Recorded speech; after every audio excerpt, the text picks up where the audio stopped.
This man is not in politics. He's not a financier or a businessman. Yet today, he's one of the most influential men in the United States. The automobile touched all Americans. They can't get away from it. They're always involved in it. They're driving it. They're having crashes in it. They're complaining about it. They're buying. They're selling. They're servicing. They're getting insurance on it. And this was, to me, the perfect interface between a major public issue, having pollution, safety, economic significance, and the day-to-day life of millions of people. And also, the engineering solution is a tangible one. You didn't have to abolish sin, for example, or change people's attitudes in the millions.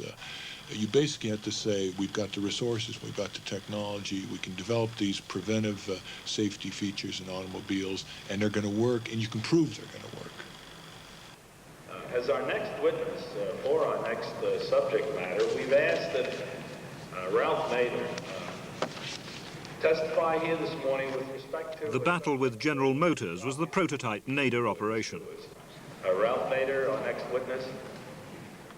Today, he's recognized as the people's advocate, the supreme protector of the average consumer. He methodically uses anyone who'll provide an outlet for his ideas, the press, television, investigations set up by Congress. Mr. Nader, I think it's a tribute that I don't have to take the time to introduce you if you just proceed. Thank you, Mr. Chairman, members of the Commission. He attacks the pollution of air and water, the quality of products as diverse as the hamburger and baby food.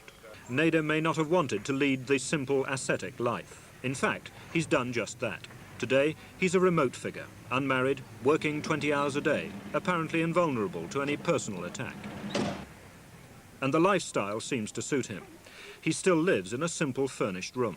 He's not a big spender. He neither smokes nor drinks. He has no car, no television. And he uses the communal telephone in the hall of his boarding house home. Douglas Toms is head of highway safety in the United States. As such, he's often clashed with Nader, felt the weight of his criticism. He retains a deep respect for Nader. Well, not too many people take on GM and win. Not too many people pursue something like this as their livelihood and stay with it year in and year out. And not too many people, do not marry and just devote their lives to this sort of a crusade. And when you stop and think that he's in his middle 30s and he's dedicated all of his professional life to this sort of thing, there just aren't those kinds of people around. What about the tactics that Mr. Nader employs? He's an excellent student of what it takes to gain notoriety or attention for the things that he thinks are important. And sometimes he steps on toes very badly. And at times he plays to the press or to the media to get publicity, or perhaps it isn't 100% warranted. And he's just very masterful at this sort of thing. And a lot of people dislike him because he does step on their toes, and he is quick to jump in and take advantage of a situation that may not be entirely fair toward the accused. Is he making enemies then? Oh, by the bucketful. It's in his headlong pursuit of the car industry that Nader has made many of his enemies. He's not been afraid to remind government of its responsibilities. He's instigated changes to strengthen the law. He's tangled with senators who, in his opinion, have failed to push hard enough for the standards he considers necessary. You're accused of being anti-business. Are you? No. Basically, the accusation is a mixture of terminology. What we're against are illegal, deceptive, fraudulent, collusive behavior. And if they want to associate that with the term business, that's their own terminology, not ours. We'd like to separate the two. Yes, you don't think that there's a tendency perhaps to see everything in the light of conspiracy against the people? Well, a lot of it isn't conspiracy because they're so much in charge. You know, if there was a conspiracy, then at least there's a contention operating. It's a more optimistic phenomenon than when there isn't a conspiracy because they're really in charge so completely. Sure, there is an establishment. Some of it is coordinated, for example, on an industry-by-industry basis. For example, the bankers get together. Especially the large banks. The auto companies know what's going on between them. The steel companies have this lockstep pricing where U.S. Steel announces a price increase and the rest just follow up. The agribusiness corporations have a coordinated policy when they want to deal with the government regulation and meat and poultry inspection or pesticide regulation. So there are these kinds of coordinations. Now, on an overall level, it's more informal. And do you think it's a conspiracy against the people? Yeah, that's incidental to them. They're not interested in conspiring against people. They're interested in maximizing their own power and their own sales and their own profits and their own prestige. If the people get into the way, that's secondary. But that's not their primary purpose. Would you describe yourself as a revolutionary? No, actually, I describe the corporations as the revolutionaries. I mean, they're basically the institutions who are trying to upset our basic value systems. And I mean that very, very seriously. If you say our basic value systems, our compliance with the law, our arm's length relationship with the government, our competitive quality competition, our concern for the neighbors, are the avoidance of violent impacts on people, and who are in effect perpetuating all these injustices. Corporations produce most of the violence in terms of pollution and hazardous products. They corrupt governments. They, in effect, make a mockery out of competition and quality in the marketplaces. They concentrate the economy in the hands of larger and larger corporations. They violate laws right down the line, hundreds and thousands of them on a company-by-company basis. They're, in effect, revolutionizing the basic ideal pattern of the society. In many ways, the problem of citizenship is the problem of our times. For too long, we have thought that if we simply delegate our responsibilities at election time to a few elected officials who will then appoint more officials, that somehow someone will be looking out for our welfare. That is increasingly becoming a fallacy. Over 2,000 years ago in ancient Athens, there was developed a very interesting concept of the public citizen. That is, people would get up in the morning and go to work around the city to try to improve the city as full-time citizens. Nobody would ask them, well, what are you doing this for? Or who do you represent? Or who do you think you are? Because they knew that these people were full-time citizens. Nader says, let's put the world to rights. And as it always has done, the call reaches out to the young. Thousands of students want to work for him, and he can pick and choose the best. At $2,500 a time, lectures like this one to a graduation class help to finance the Nader operations. More important, they spread his gospel of public citizenship, that the man who isn't a watchdog becomes a victim. In 6 years, Nader has reached a position of considerable power and responsibility because America today listens to Ralph Nader.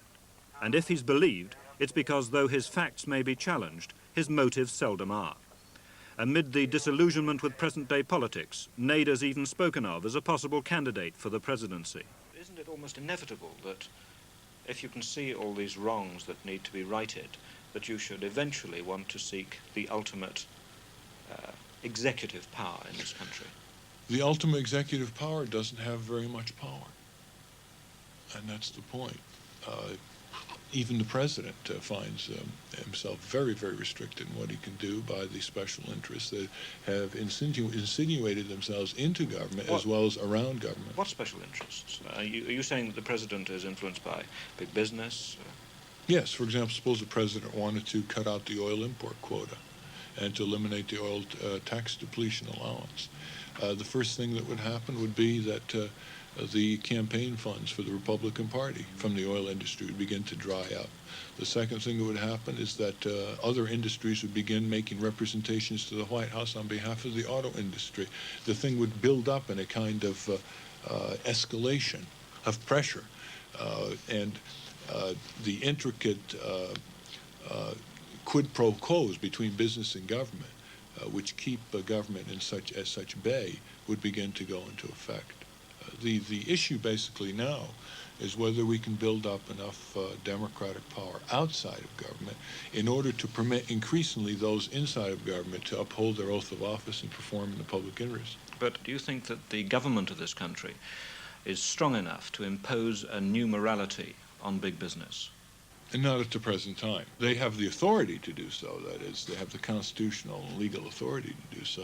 They don't have the political pressure building up, focusing on these issues from the citizenry, which is what, for example, the consumer and environmental movements are all about. What about the future, Mr. Nader? What is happening to the United States today? Well, there are two trends that we have to keep very distinct. First of all, the problems we have today. And second of all, the risk levels that are being built up in the future. There are a lot of people who say, well, we have a lot of problems, but still we're the largest economy of the world, and the affluence is spilling over, and even though there's quite a bit of poverty, that's declining. Well, the point is that poverty declines in one area and increases in another area. The quality of life is not a straight line. It wins and it loses. For example, many people are making 3 times what they made 10, 15 years ago, but the quality of medical service for them is worse. Now, the risk levels are something that most people simply don't assess. What are the risk levels in the next 40, 50 years in the pollution area? What are the risk levels in the nuclear power plant accident potential area? What are the risk levels in the kind of drugs we're using? And we now not only have to look at the present and the immediate future, but if we're going to bequeath the society to future generations in fairly decent shape, we're going to have to ask who represents the unborn and who thinks about 1990 in the year 2000. And that is very difficult to get people to realize. Beyond that, I think the critical point is that people have got to develop a new style, a new kind of citizenship, where they don't just look at it as something you do at election time. You look at it as an obligation, as a day-to-day involvement, along with going to work. Citizenship on the job, off the job, and for some full-time citizenship, such as the kind of career roles we're trying to build up for the young public interest lawyer or public interest physician or scientist or engineer. Why don't people care so much about this, as you obviously do? It's basically an immediate involvement in the day-to-day problems of family and work, and the lack of appreciation of technique in terms of developing citizenship power and impact. If people feel they can't do something, they won't want to do it. On the other hand, if they feel they can do it, they tend to overcome their apathy more. And we have professionalized every occupation in this country except citizenship, which doesn't have a profession, it doesn't have full-time practitioners, and by chance, it happens to be the most important occupation of all.